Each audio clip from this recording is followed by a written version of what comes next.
राजस्थान की मशहूर कथावाचक साध्वी प्रेमबाईसा के निधन का मामला करीब 2 हफ्ते बाद भी नहीं सुलझ सका।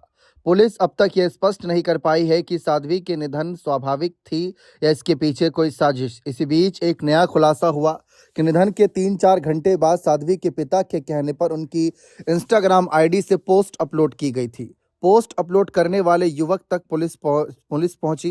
पोस्ट करने वाले युवक आश्रम में काम करता था और उसकी पहचान भोमाराम के तौर पर हुई।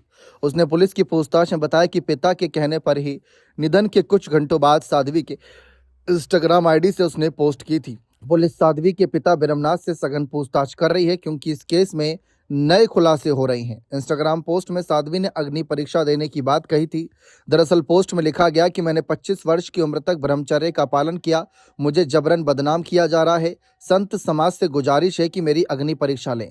दरअसल कुछ समय पहले ही साध्वी की एक तस्वीर और वीडियो वायरल हुई थी जिसमें वह एक युवक को गले लगाते नजर आ रही थी।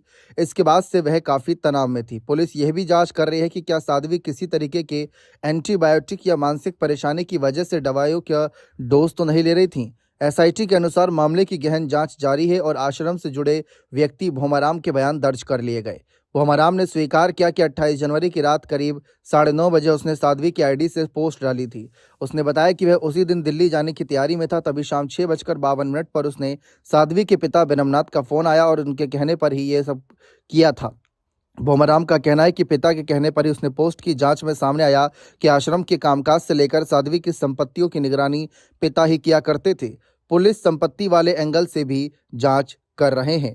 फिलहाल अब इस मामले में ये माना जा रहा है कि जिस तरीके से जो भी नया खुलासा हो रहा है उसमें पिता ब्रह्मनाथ को लेकर जो चौंकाने वाली बात सामने आ रही है कि कहीं वही तो साजिश करता नहीं। ऐसे तमाम तरीके के कयास सोशल मीडिया पर यूजर्स लगाते नजर आ रही हैं। फिलहाल अभी तो इंतजार करना देखना दिलचस्प रहेगा कि इस मामले में आखिर सच्चाई क्या है। बने रहें चैनल के साथ। बहुत बहुत शुक्रिया।